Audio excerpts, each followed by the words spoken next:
Bismillahirrahmanirrahim. Assalamualaikum warahmatullahi wabarakatuh. Alhamdulillah. Ja'alallahu iyyaka na'budu wa iyyaka nasta'in. Nahmaduhu wa nashkuruhu wa na'buduhu wa la nusyriku bihi syai'an abadan. Ashhadu an la ilaha illallah wahdahu la syarika lah irghaman liman jahada bihi wa kafar. Wa asyhadu anna sayyidana wa maulana Muhammadan abduhu wa rasuluh la nabiyya ba'dah. Allahumma salli wa sallim wa barik wa karrim wa azim wa habib ala sayyidina wa habibina wa syafi'ina wa dhurrina sayyidina Muhammadin sallallahu alaihi wasallam. Rabbi israh li sadri wa yassir li amri wahlul 'uqdatam min lisani yafqahu qawli amma ba'd. Seperti janji saya bulan kemarin, kalau yang mau langsung tanya jawab silakan.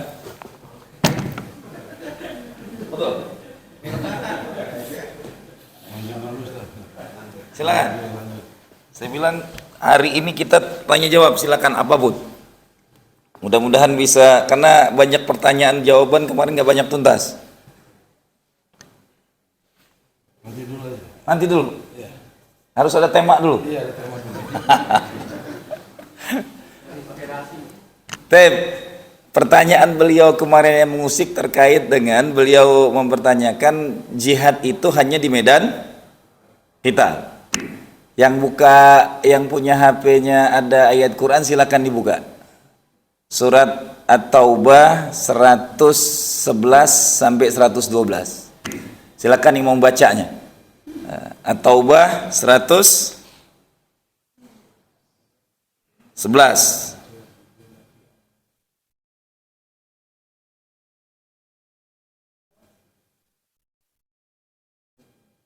sampai 112. Jangan baca surat At-Taubah 111 ini hanya 111-nya ansih.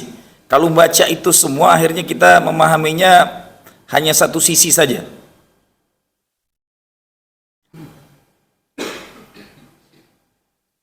Bismillahirrahmanirrahim. Inna Allah astara minal mu'minin anfusahum wa amwalahum bi anna lahumul jannah yuqatiluna fi sabilillah fayaqtuluna wa yuqtalun wa'dan alai haqqan fit taurat wal injil wal quran wa man awfa bi ahdillah wa man awfa bi ahdihi min Allah fastabshiru bibaikumul ladzi bay'atum bih wa dzalika huwal fawzul azim. Ayat 112-nya itu makin meluas. At-taibunal 'abidunal hamidunal sa'ikhunal raki'unal sajidunal amiruna bil ma'ruf wan nahuna 'anil munkar wal hafizuna li hududillah wa basyiril mu'minin. Ini jawaban sempurna nanti dari Allah. Jadi yang mengartikan selama ini jihad qital itu hanya itu ansih tok. Nanti jawabannya di 112-nya. Memang di ayat 110 ini innallaha astara. Awalnya sesungguhnya Allah membeli. Jadi jual beli tertinggi itu jual beli dengan Allah. Innallaha astara minal mu'minin. Catatannya di sini tolong diingat, yang diajak jual beli hanya orang beriman. Dan saya dulu nyampein, ingat, pembentukan orang-orang beriman di zaman Nabi itu butuh waktu 15 tahun. Ya, baru dipanggil ya ayyuhalladzina amanu. Kapan? Sejak tahun kedua Hijriah. Semua ayat setelah tahun kedua Hijriah itu ya ayyuhalladzina amanu kutiba alaikumusiyam. Ya ayyuhalladzina amanu, ya ayyuhalladzina amanu, diulang-ulang ratusan kali dalam Al-Quran. Dan itu setelah tahun kedua Hijriah. 13 tahun meletakkan pondasi. 2 tahun pertama di Madinah membangun struktur sistem yang belum pernah ada. Sistem itu dibuat oleh nabi siapapun, kerajaan manapun sebelumnya. Jelas? Itulah yang dikenal dengan piagam Madinah. Tidak ada orang yang terzolimi dengan piagam ini. Mau dia Majusi, Nasrani, Yahudi, Muslim, semuanya punya tempat, kedudukan, dan menghargai aturan yang ada di agamanya masing-masing. Tidak ada yang dizolimi. 2 tahun sistem dibangun. Baru setelah itu panggilan Allah mulai berubah. Makanya kalau bentukan iman itu membutuhkan, ini Nabi Allah 15 tahun yang hidup bersama umatnya 13 tahun, Nabi paling soleh, paling mulia, paling dicintai Allah. Butuh waktu sepanjang itu. Sedangkan Nabi Allah Musa berdakwah 40 tahun lebih dengan kaum Bani, masih syirik terus gitu. Kita tuh bedanya gini, yang pertama Muslim itu dipanggil ya ayuhan nas dulu. Setelah itu langsung ya ayyuhalladzina amanu. Hebatnya umat Islam yang bersama Rasulullah itu, tidak ada mereka yang membangkang kepada Rasulullah. Tolong diingat nih, Bani Israel itu ketika di depan nabinya beriman, di belakang nabinya berbalik mereka. Dan itu watak itu nggak ada dalam karakteristik sahabat-sahabat baginda Rasulullah SAW. Nabi Allah Isa saja punya Hawariyun cuman 12 orang. Hanya 12. Sedangkan Fatul Makkah umat Islam 10.000. Dan ini yang membedakan. Maka tadi panggilan beriman ini adalah panggilan orang yang sudah merasakan kenikmatan, kedalaman beragama. Innallaha astara minal mu'minina anfusahum wa amwalahum. Di sini dimulai anfusakum. 9 ayat tentang jihad itu amwal baru anfus. Di surat Taubah ini anfusakum wa amwalakum. Diri kamu dan harta kamu. Yang dipinta Allah berjual beli dengan Allah itu diri kita dan harta kita. Jual belinya dengan Allah. Perintahnya itu. Orang beriman akan selalu jual beli hartanya dan dirinya dan hartanya. Ada kadang-kadang kita ini hari ini terjebak dengan jargon yang emang dibangun Yahudi sedang berkuasa. 10 orang terkaya di dunia ini sekarang Yahudi semua. Yang terus dibangun sekarang adalah dunia materialistis. Nah, hati-hati, jebakan kita itu sekarang ahlul masjid. Tapi nanti kalau apa-apa show-off-nya pamer. Beli sepeda Brompton, beli ini, beli itu, motor baru, mobil baru, rumah lagi.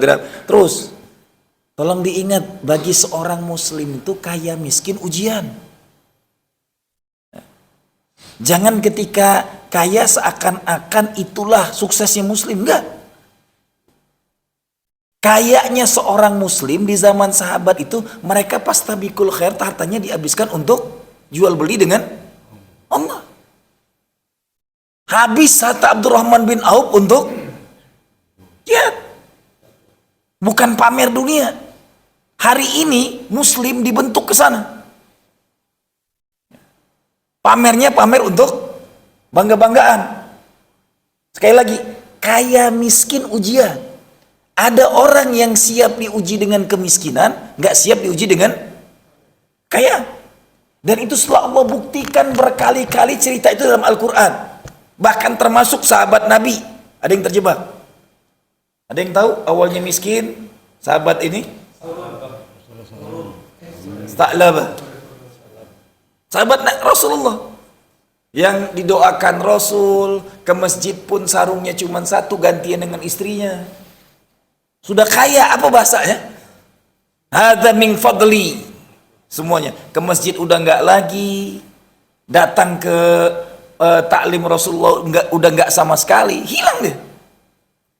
Fir'aun punya Nabi Allah Musa punya umat yang sama sirah, dari miskin diberikan kekayaan melimpah ruah, setelah itu angkuh.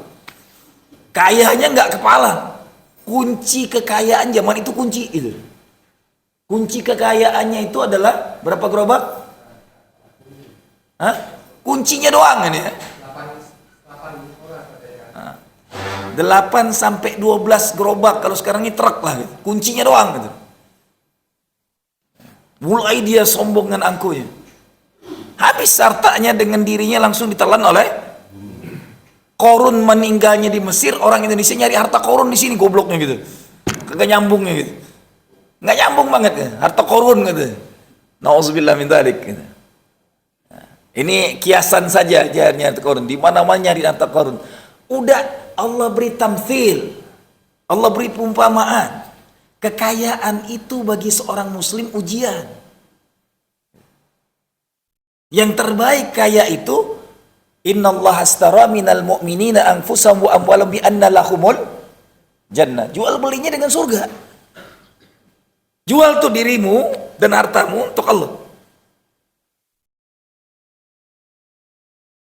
Nanti di surat Al-Munafikun ayat 11 itu disindir banget tuh.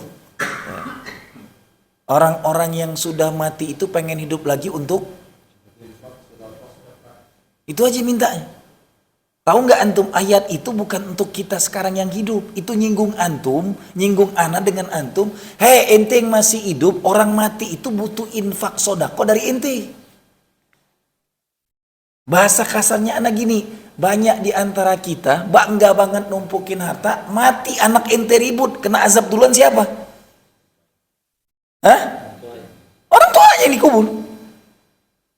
Maka yang terbaik tinggalkanlah harta itu dalam keadaan wakaf.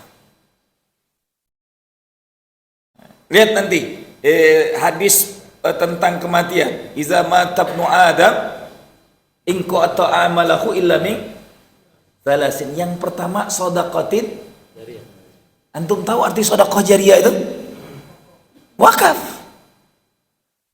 Shadaqah jariyah itu wakaf artinya. Sedekah jariyah yang terus berjalan kekal. Wakaf itu dalam tradisi Islam, makhluk pertama kali yang melakukan wakaf itu langsung Kanjeng Nabi. Wakaf pertama dalam peradaban Islam Masjid Nabawi. Dibeli oleh Rasulullah dari 2 anak yatim. Tanah Masjid Nabawi itu diwakafkannya untuk kepentingan umat. Sampai hari ini masjid wakaf itu terus menjadi syiar terbaik. Bahkan kedudukannya lebih hebat daripada Masjidil Aqsa. Yang dulunya Aqsa kiblat. Ingat, Masjid Nabawi tidak pernah jadi kiblat. Tapi hari ini siapa yang sholat di Masjid Nabawi pahalanya 1000 kali. Masjidil Aqsa 500 cuman, separuhnya. Peradaban Islam dibangun dengan Nabi pewakaf. Dan wakaf itu kekal sampai ke akhirat. Apapun yang antum wakafkan. Abdurrahman bin Auf sahabat terkaya di antara semua sahabat yang ada, termasuk 10 sahabat as-sabiqunal awwalun yang dijamin Allah masuk surga. Kekayaan Abdurrahman bin Auf itu dihitung dengan kekayaan orang-orang sekarang lebih dari 13.000 triliun. 13.000 triliun, bukan 13 triliun, bukan. Kalau dihitung hari ini lebih dari itu semua. Dan tidak ada yang memiliki kekayaan lebih dari Abdurrahman di zamannya. Tapi yang lebih kekal hartanya sampai hari ini abadi bukan nama Abdurrahman bin Auf, tapi Utsman bin Affan. Gara-gara disuruh wakaf sumur Raumah. Sumur itu awal wakafnya dibeli oleh Utsman bin Affan, sehari milik Utsman bin Affan, sehari milik Yahudi. Sehari milik Utsman bin Affan ini diwakafkannya, diinfakannya ke semua orang yang butuh air hari itu, karena lagi keringnya Madinah. Gratis semuanya. Sehari keduanya milik Yahudi dijual belikan.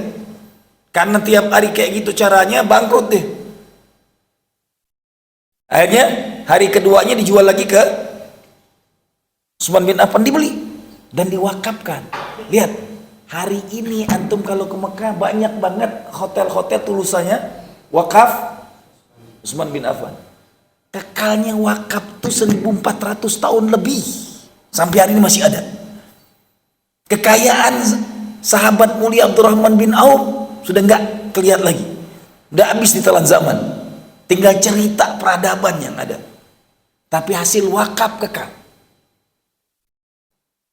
Lebih dahsyat lagi anak wakaf yang sampai hari ini masih hidup di tarik Allah. Ingat, ketika ibunya Sayyidatul Maryam hamil, inni nazartu ma fi batni muharrarat fataqabbal minni innaka antas samiul alim. Anak wakaf itu Sayyidatul Maryam. Aku wakafkan anakku ini menjadi pelayan setia Masjidil Aqsa. Muharrar, fataqabbal minni innaka antas samiul alim. Walaupun nanti sang ibu berkeluh, tidak sama anak laki-laki dengan anak perempuan.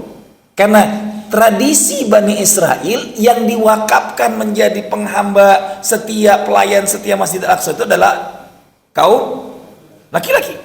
Maka dia nggak sama anak laki-laki dengan anak wanita. Doa yang dengan rintihan seorang wanita baru melahirkan itu mustajab. Tapi doanya bukan kepada anaknya, cucunya nanti hasil anak wakapan yang kekal. Sampai hari ini masih hidup, akan diturunkan Allah nanti di akhir zaman.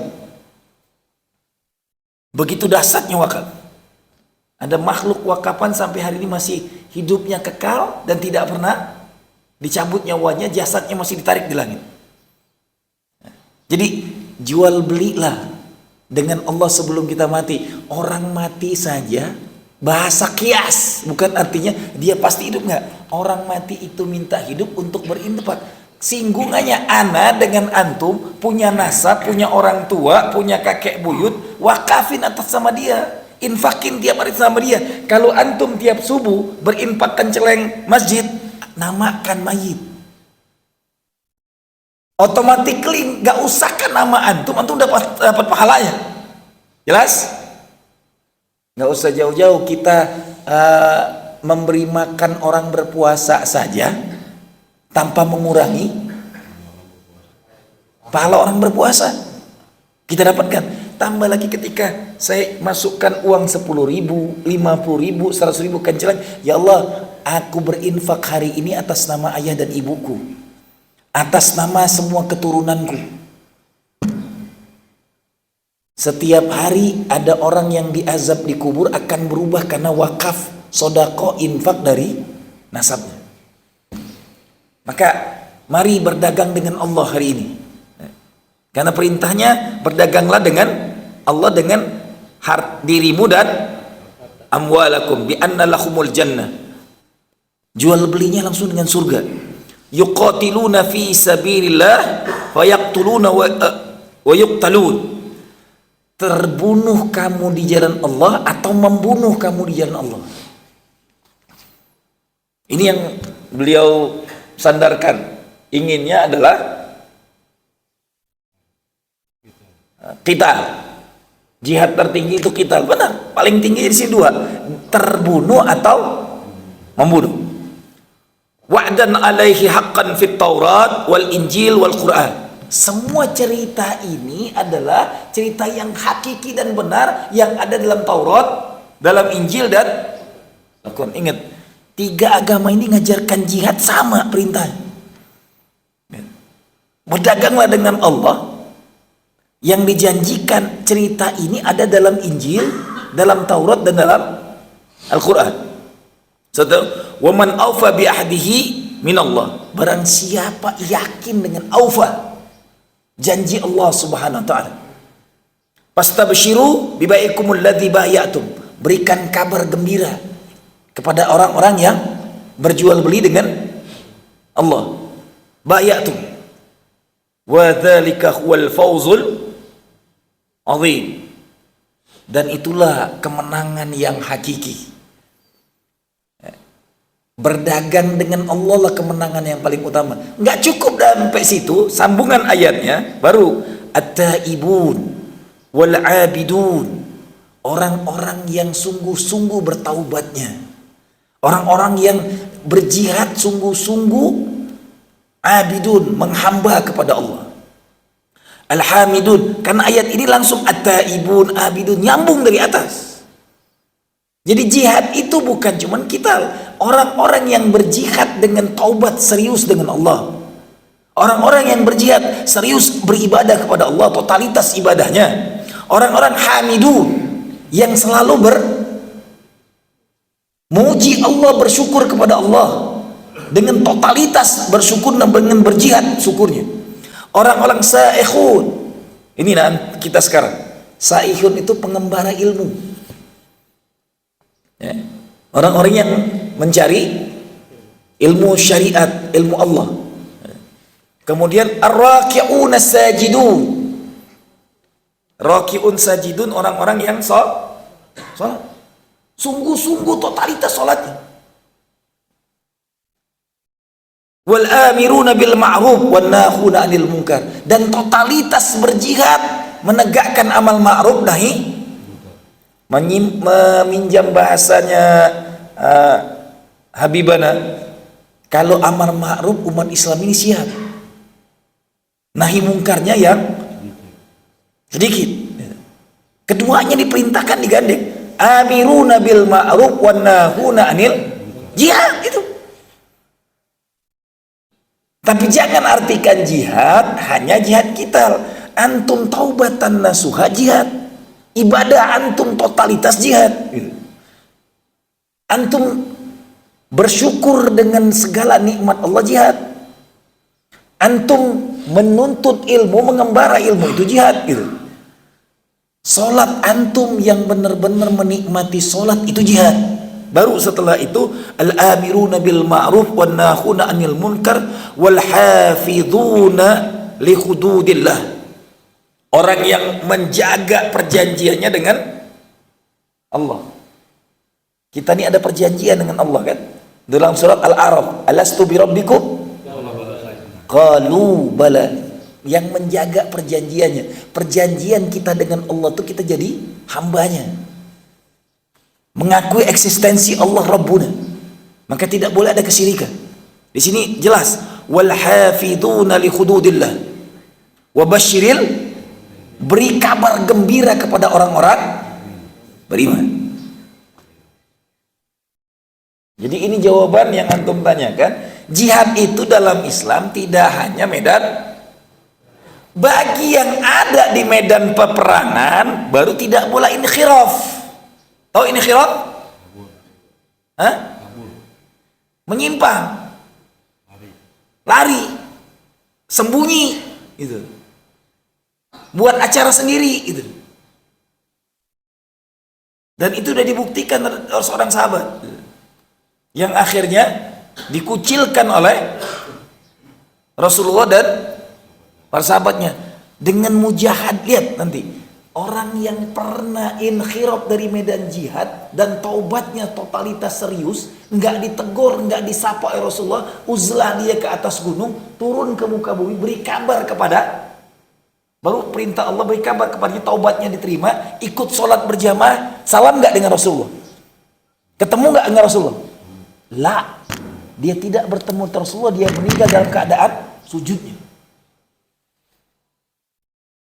Ini nunjukkan siro jihad dengan taubat pun, ya, jihad. Siapa nama sahabatnya?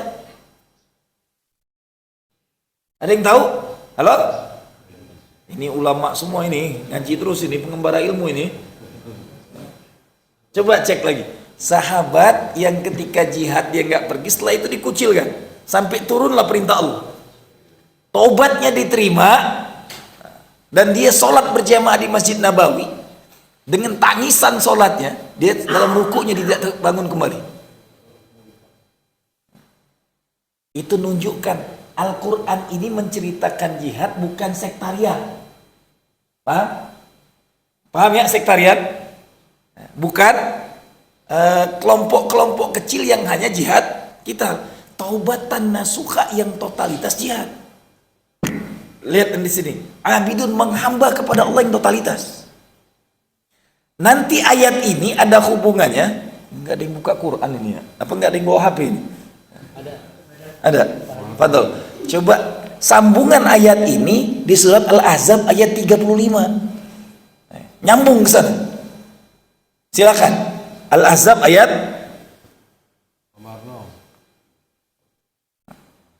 khusuk banget timanya.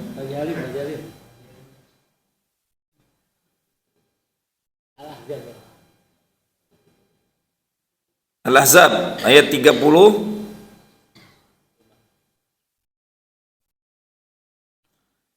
Innal muslimina wal muslimat wal mu'minina wal mu'minat wal qanitina wal qanitat was sadiqina was sadiqat was sabirina was sabirat wal khashi'ina wal khashi'at wal mutasaddiqina wal mutasaddiqat was saimina was saimat wal hafidhina furujahum wal hafidhat والذاكرين الله كثيرا والذاكرات a'addallahu lahum maghfiratan wa ajran azima.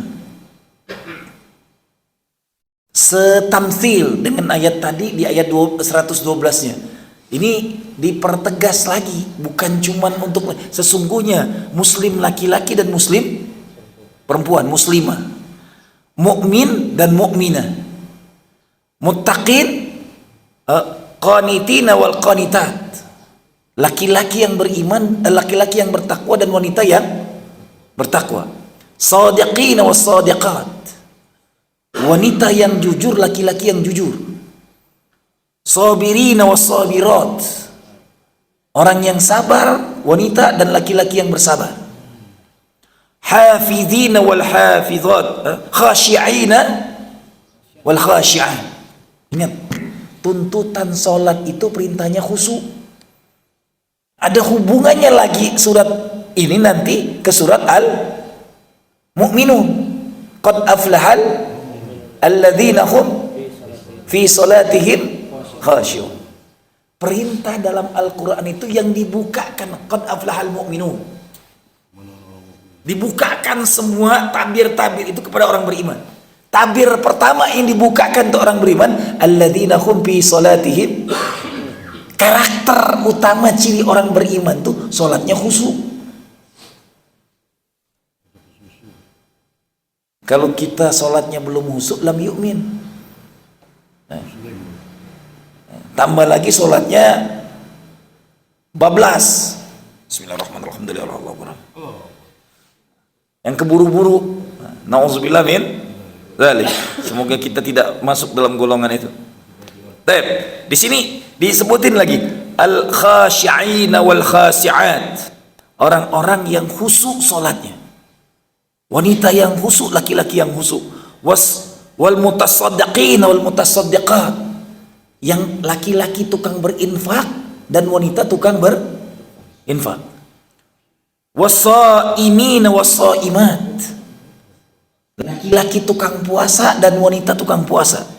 Wal hafidhina furujahum wal hafidhat. Orang-orang yang menjaga kemaluannya dan wanita yang menjaga kehormatannya. Wadzakirin Allah katsira. Dan orang-orang yang selalu berzikir. Tadi di situ pun disebut lagi orang-orang berzikir. Wadzakirat, wanita tukang berzikir. Addalahumul maghfiratan wa ajran azim. Adallah, masya Allah, langsung Allah pasti menyiapkan segala kenikmatannya. Apa ujungnya? Maghfirah, ampunan, wa ajran azim. Jadi orang-orang di atas ini nggak hanya berjihad. Jelas ini, muslim, mukmin, muttaqin, lengkap semua. Semua label soleh di ayat ini sebutkan total, nggak ada yang lewat. Ya. Apapun orang label soleh, mau muslim, mau mukmin, mau muttaqin, mau shadiqin, orang yang jujur, yang sabar, yang khusyuk, yang tukang sedekah, hafidhina furujahum, yang menjaga kehormatan kemaluannya. Kemudian orang-orang yang berzikir, a'addallah lahum maghfiratan wa ajrun azim. Ya. Ya, dipancing langsung keluar. Apa yang ada ya Ustaz, hikmah atau hadis dari kejadian yang ada di negeri Syam atau di Palestina, apalagi kita hari ini mereka dibantai, digenosida, Ustaz. Ada nggak itu apa riwayatnya, hadisnya, atau apa yang harus kita ambil, Ustaz? Kita yang tidak ikut berperang di situ, kita merasa diri kita beriman, merasa ya tadi, mudah-mudahan masuk beriman benar, mudah-mudahan muslim aja gitu. Kok masih ditanya? Udah jelas ini Iya, ayatnya. insya Ya. Allah Ustaz. Insya Allah. Kan kode orang, kode afal mu'minun nanti kan Ustaz. Nggak ada kode afal muslimun kan nggak ada Ustaz ya. Mu'minun, kemenangan untuk orang beriman. Mudah-mudahan itu termasuk mudah-mudahan kita akan berperang Ustaz.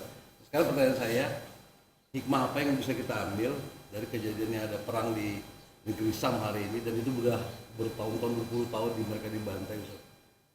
Ada nggak satu lagi hadis Rasulullah yang apa yang bisa kita lihat dari situ?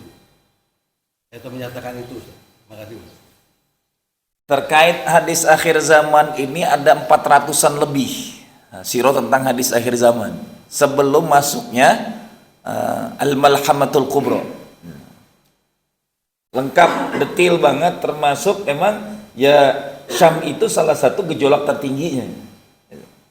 Dan Samsun itu kita udah tahu, ya kan, matahari, daerah konflik, daerah panas, dan nggak pernah bayangin antum dari sebelum Rasulullah diutus daerah itu daerah perbutaan. Ya, kan? Ingat, daerah Sam itu adalah terbanyak nabi paling banyak dikirim. Jelas? Dan itu banyak nabinya dari Bani Israel di sana. Daerah konflik yang berkepanjangan. Ketika Nabi Allah Isa alaihissalam dikirim yang sedang berkuasa adalah Romawi. Ya, ingat yang menguasai Syam ketika Nabi Allah Isa ada di sana adalah Romawi. Dan pasukan Islam yang menghancurkan kekuatan Romawi yang diutus itu panji terakhir sebelum Rasulullah meninggal. Anak muda umur 16 tahun. Panglima perang pertamanya. Ya. Tahu kan namanya? Al-Fatih. Hah? Siapa Al-Fatih? Usama bin Zaid. Nanti digantikan oleh Usama bin Laden. Begitu.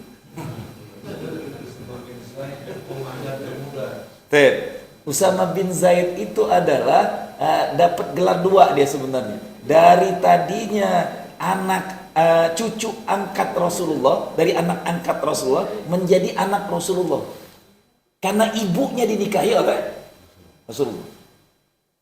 Jadi yang terakhir dikirim untuk menghadapi tentara Romawi itu yang ketemu di Sam, nanti kalanya panglima perangnya adalah Khalid bin Walid. Karena 3 panglima perangnya meninggal semua. Khalid bin Walid itu munculnya ketika penaklukan tentara Romawi. Panjang itu, 3 khalifah, 3 tentara terbaik meninggal. Jadi kalau kita bicara tentang Sam, memang hadisnya disebutkan akan terjadi huru hara, sebelum terjadi huru hara zaman perang berkepanjangan di Syam. Syam itu bukan cuma Palestina. Dari Palestina sampai ke Iran itu Syam. Yaman, Syria, itu Syam semua tuh. Lebanon, Yordan, gitu. Iran enggak? Iran dia masuknya Persia sampai ke Irak.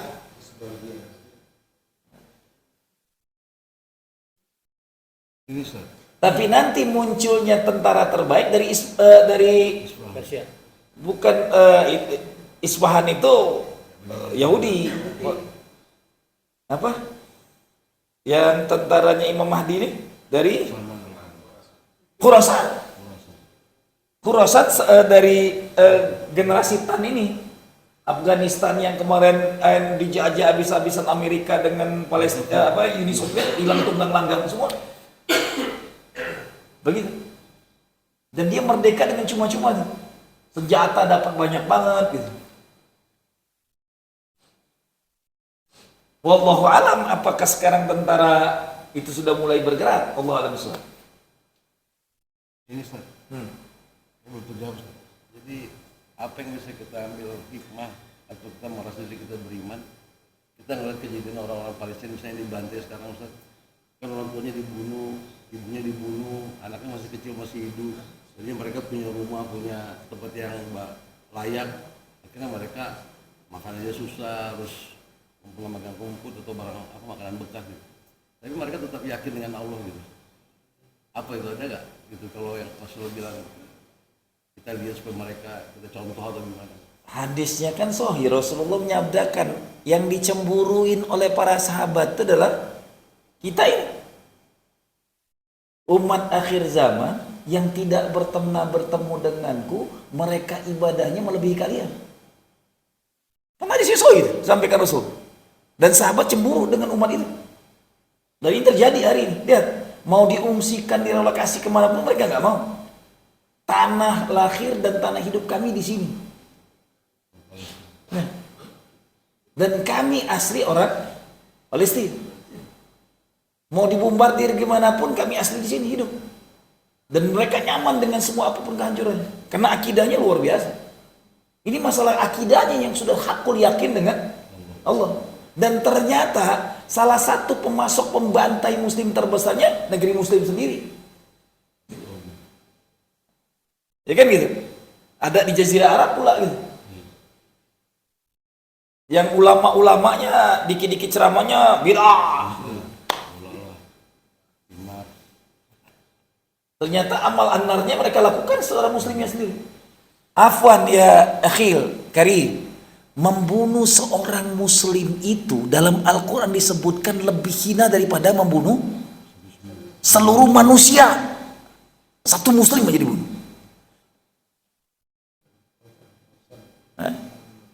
Cukup satu muslim dibunuh tidak lebih baik daripada membunuh semua manusia. Saking mulianya seorang muslim. Maka mencaci maki seorang muslim itu hati-hati. Harga seorang muslim di mata Allah itu mahal. Maka tidak boleh menghinanya, mencaci makinya, menjelek-jelekan. Tambah lagi membunuhnya. Jadi kalau antum tanyakan, jangan sampai kita ini beragama ini, jangan ngerasa kita ini selalu dijelek-jelekin. Sama gini, bid'ah, tahlil, yasinan, doa-doa. Kalau semua itu bid'ah, ngapain Nabi Allah tiap hari kita sebut-sebut namanya? Salah satu sunnah tiap hari adalah zikir pagi dan petang itu diperintahkan 10 kali sholawat panjang kepada Rasulullah pagi dan petang. Allahumma salli ala sayyidina Muhammad wa ala ali sayyidina Muhammad kama sallaita ala sayyidina Ibrahim wa ala ali sayyidina Ibrahim wa barik ala sayyidina Muhammad wa ala ali sayyidina Muhammad kama barakta ala sayyidina Ibrahim wa ala ali sayyidina Ibrahim fil alamina innaka hamidun. Perintah dalam hadis sahihnya 10 kali di pagi hari, 10 hari di sore hari. Nabinya saja disebut-sebut. Nanti di hari Jumat zikir terbaiknya adalah salawat Nabi. Kalau nabinya tiap hari kita sebut, boleh nggak kita menyebut-nyebut nama umat yang sudah meninggal tiap hari? Karena ini amalan sunnah. Apa sunnahnya? Nyebut nama Nabi tiap hari. Nabi punya umat nggak?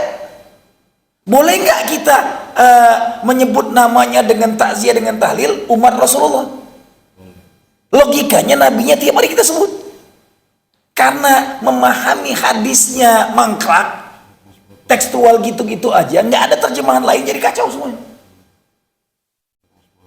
Tambah lagi nggak mau lagi, yang lebih bahaya meninggal udah selesai, nggak ada 3 hari, nggak ada 7 hari, ente mati aja sudah.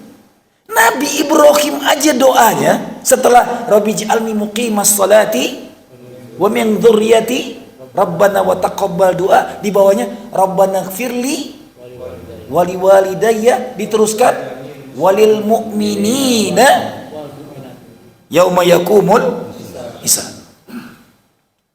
Yang didoakan orang beriman. Sedemikian. Sayang banget ahli masjid ketika ada takziah nggak hadir gitu. Menutup diri lagi. Bidah, haram, nauzubillah min dzalik. Isi orang tahlilan itu isinya Al-Quran, Az-Zakirin. Ada nggak perintah dalam tadi Az-Zakirin? Waz-Zakirat, orang-orang yang berzikir dalam. Jadi mulai hari ini, bahkan kalau antum diundang, itu perintahnya adalah syariat. Hakul muslim alal muslim idza da'aka fa'ajabhu Kalau ente diundang, wajib hadir. Nggak hadir dengan bahasa bidah. Mana lebih mulia membidahkan atau hadir? Halo? Masih banyak yang nggak hadir kan? Di sini gimana ketua? Aman? Hadir semua? Gedor rumahnya datangin rame-rame gitu.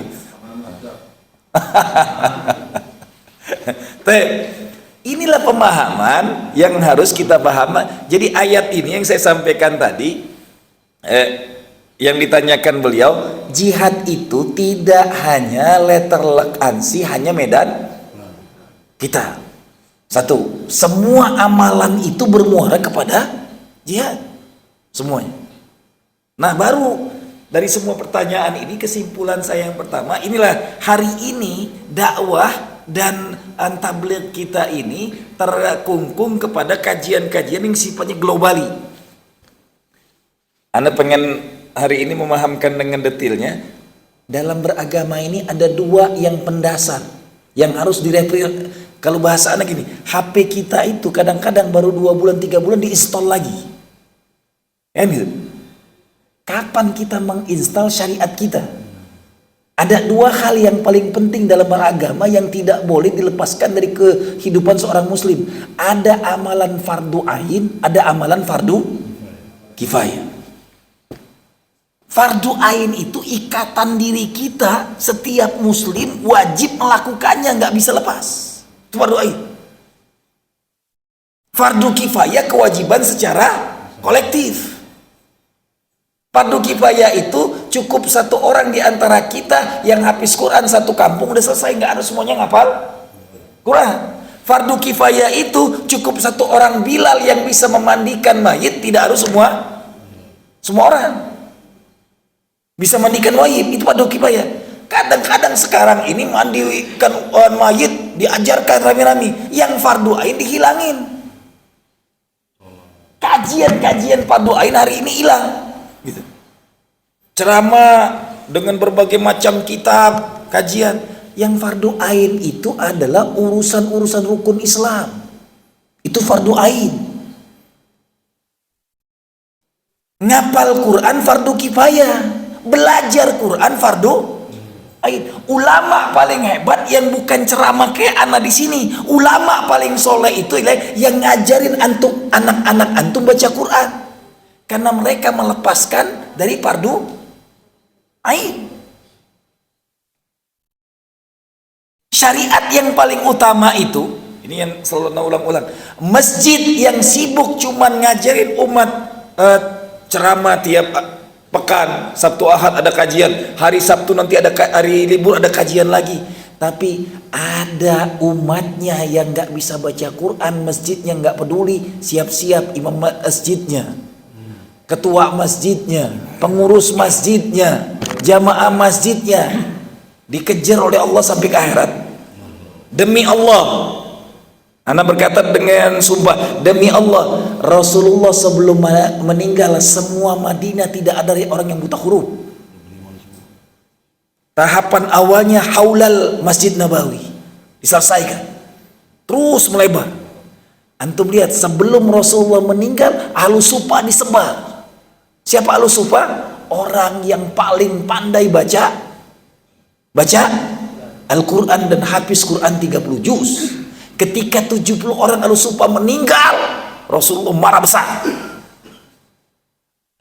Kampung itu habis dihancurkan Rasulullah karena pengkhianatannya. Ingat, sirah Ahlus Sufa itu adalah orang-orang yang menjaga ayat turun langsung disampaikan ke Ahlus Sufa, dan mereka inilah yang nanti menjadi madrasah ilmu peradaban para a'imah. Jamaknya imam-imam itu adalah a'imah. Munculnya imam-imam muhaddisin, munculnya imam-imam Quran, munculnya imam-imam fikih dari Ahlus Sufa. Inilah peradaban ilmu dalam Islam, dan mereka inilah pakar-pakar Quran. Tidak ada satu sahabat ketika Rasulullah meninggal yang tidak bisa baca Quran. Semuanya bebas. Hari ini masjid kita yang diceramai, dikasih kajian orang-orang yang udah soleh ahli masjid semua, yang soleh ke masjid. Bagaimana yang nggak bisa baca sama sekali? Kalau ada juga di antara antum yang udah ikut kajian belum bisa baca Quran, itu lebih wajib daripada dengerin ceramah. Belajar Quran itu taklif syariah. Tadi ada yang apa? Dua tadi. Fardu ain, ada fardu kifayah. Fardu ain ini setiap muslim wajib bisa. Nggak bisa nggak? Maka saya selalu ngomong, kalau ada masjid, jamaahnya kita nggak tahu bisa ngaji nggak diajarin. Harusnya masjid hadir ke rumah-rumah, datangin dan digratiskan belajar ngajinya. Ingat 8 asnaf dalam zakat itu salah satunya Ibnu Sabil dan Fisabilillah. Orang ngajarkan Quran itu orang fi sabilillah, keluarkan ke sana. Ini nggak pernah dikeluarkan. Asnaf zakat kita ini kan cuma 3, amil, fakir, dan itu aja. Nggak pernah diberikan kepada imam-imam masjid, guru-guru ngaji yang harus punya perhatian lebih, yang hidupnya bersahaja. Ingat dulu kita ngaji itu pakai turutan, ya kan? Umur 40 ke atas ini turutan masih ngajinya kan? Guru ngaji kita di kampung tuh dibayarnya pakai minyak lantung gitu. Mereka inilah yang menjaga peradaban Quran sampai hari ini. Hidupnya masih bersahaja, nggak ada yang mikirin. Giran ustadz-ustadz yang ceramah di masjid-masjid itu dihargai mahal. Yang ngajar di kampung nggak ada harganya. Padahal mereka inilah yang menuntaskan fardu ain. Ilmu-ilmu fardu ain ini perintah syariat yang lebih utama, yang harus diseriusin setiap kita. Jadi hari ini ilmu fardu ain itu baru dilaksanakan oleh keluarga yang sadar. Jelas? Kita ngajarin anak-anak kita, ngundang guru TPA, dimasukin TPA di masjid, itu kadang-kadang yang kesadar aja. Berapa banyak lingkungan kita yang nggak peduli anaknya nggak bisa belajar Quran. Lebih fatal lagi kalau untuk kursus MIPA, bahasa Inggris, ngembangin, mahal pun bayar. Untuk guru ngaji, ketika ada harganya, guru ngaji nggak ikhlas. Benar? Masa nggak ngajar ngaji minta 500.000 sebulan dulu? Ketika guru ngajinya banyak utang, lihat kiai cabul, ya ngomongin lagi. Yang negatif diarahkan ke yang fardu ain. Belajar MIPA, belajar bahasa Inggris fardu ain nggak? Dikejar kemanapun, bahkan orang tua nganterin kok gitu, antar jemput gitu. Jarang terjadi orang tua nganterin anaknya belajar ngaji, dibimbingkan banget. Ingat, para a'imah itu belajar ilmu diantar oleh orang tuanya, dibimbing oleh orang tuanya. Jadi saya pengen mengatakan, lepaskan pemahaman kita hari ini, jangan sampai sama nih. Ada fardu ain terkait syariat, ada fardu ain terkait dengan ilmu. Ini kadang-kadang kita salah memahami. Baca Quran itu fardu ain, gitu. Baca terjemahan itu fardu kifayah. Yang fardu ain itu baca tafsir. Karena terjemahan itu hanya memahami dari makna arti Al-Quran. Tafsir itu lebih fardu ain daripada terjemahan. Kenapa? Tafsir itu mengulik habis kedalaman arti yang tersirat dalam satu ayat. Kalau bahasa anak, minimal setiap muslim di rumah tuh ada 3 kitab minimal. Itu paling minimal. 1 Al-Quran beserta tafsirnya, bukan terjemahannya. Al-Quran beserta, minimal tafsir yang antum punya itu tafsir Ibnu Katsir. Yang kedua, kitab hadis. Hadis itu tidak cukup berdiri sendirian. Ada yang lebih fardu ain daripada hadisnya, kitab Mustalahul Hadis. Maka nanti kalau antum sudah tahu ilmu mustalahul hadis, enggak gampang-gampang membid'akan, enggak gampang-gampang menyalahkan orang. Lihat, kullu bid'atin dhalalah wa kullu dhalalatin finnar. Rawah siapa hadis itu? Imam An-Nasa'i atau Imam At-Tirmizi. Ya, hadisnya. Sekarang man sanna sunnatan hasanatan falahu ajru fa'ilihi wa ajru man amila biha. Rawahul Bukhari wal Muslim. Bukhari Muslim itu kitabnya Sahihul Bukhari wa Sahihul. Setelah dua kitab ini, maka dikenal dalam ulama hadis itu Amirul Mukminin hadis Imamul Bukhari. Tahu Amirul Mukminin? Pemimpin terbaik para imam hadis tertinggi itu adalah Imam Bukhari. Maka derajat hadis paling tinggi itu derajat hadis Imam Bukhari. Hanya ada dua kitab sahih, di bawahnya ada kitab sunnah. Kalau ada dalil di kitab sunnah, ada dalil di kitab sahih, maka yang dipakai di kitab sahih. Bukan kitab sunnah dijargonkan habis-habisan. Hadis tentang man sanna sunnatan hasanan, hadis sahih. Pak RW punya ketradisi, datangin ke rumah satu persatu, nanyain sholatnya.